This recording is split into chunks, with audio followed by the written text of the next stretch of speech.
বাঁশে বাঁশে নিরালা আল্লাহ আল্লাহ বলতে বলতে কায়लब হবে উজালা আল্লাহ আল্লাহ আল্লাহ আল্লাহ আল্লাহ আল্লাহ আল্লাহ আল্লাহ আল্লাহ Allah, Allah, Allah, Allah, Allah, Allah, Allah, Allah, Allah, Allah, Allah,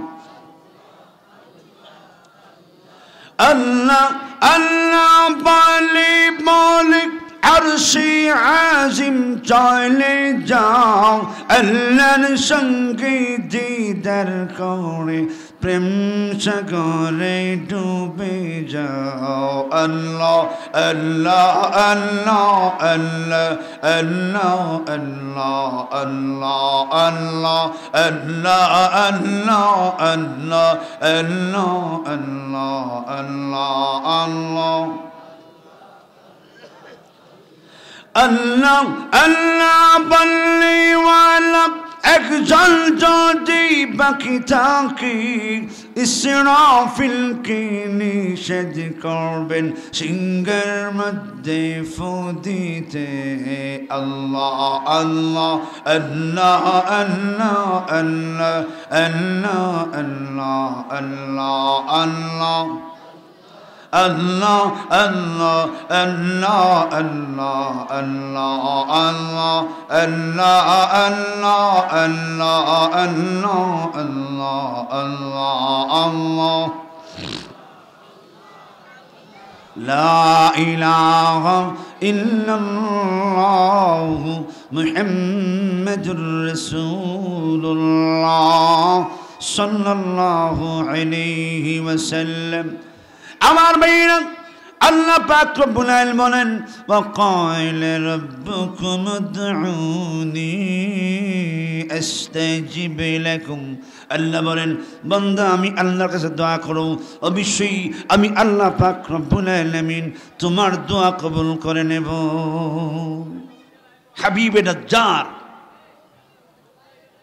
যিনি ইসলাম গ্রহণ করেছিলেন ঈমান আনছিলেন ঈমান আনার একটা কারণ ছিল ওনার একটা ছেলে ছিল প্যারালাইসিস দুনিয়ার কোনো ডাক্তার এই রোগ ভালো করতে পারেন নাই হাবিবে নাজ্জার